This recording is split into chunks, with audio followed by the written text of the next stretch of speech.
or the stone where your last breath escapes from you. You could have two translations, yes. And that's of course the stone that they use for human sacrifice. This is pure Aztec influence, and this is as Mel Gibson showed on the movie. In this case, and you have to be very specific if you want to talk about human sacrifice, about the city-state and the period of time, because we know that back in Chichen Itza, that it's not far away from here, and it's a school, of course, Mayan. They sacrificed women, while in Tulum, they never did that. Not because they were nice or gentlemen, but because they believe we are not pure enough to be offered to the gods. Oh. Nobody complained, of course they do. And war captives, boom, from another city-state, of course, not the real people. So at the end, the back of the man will be against the rock, like making an arch with his body, stretching the chest cavity very much. The priest, some other priests, minor priests, will be holding each arm and each leg. So at the end, the position of the victim will be like this, facing the sky, back against the rock, somebody holding arms and legs.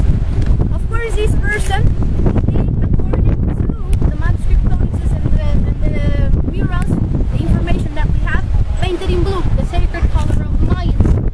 The main priest, and please imagine this happening, coming out of that square room between those two sacred columns, looking the way he looked, with a huge feather headdress, all of his body painted for the ceremony, a god right in front of us, taking a huge black obsidian knife, and I think you all know what I mean by obsidian, right? The sharpest rock, one of the sharpest rocks of the world, and making a cut above the second rib.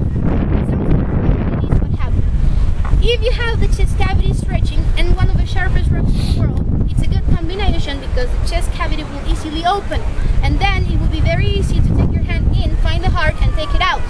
And that will be, of course, a great sacred offering to the rain god, because that's what we need in this case. But why do they have to kill a human being? Were they really barbaric, primitive people? They just had a different concept of time. Time, it's a cycle. So if you get killed there, it's not the end of a cycle, but the beginning of another. And if you're worshipping gods that are, and I think you have experienced this on this worship, sometimes good, sometimes very annoying, sometimes even destructive. So of course, if you're worshipping natural elements that could be as rain can be, unpredictable, destructive, but good and necessary, then you're worshipping gods that control your life, or gods that are not at the end very easy to please. Do you agree? What is it that we have that it's the most sacred thing?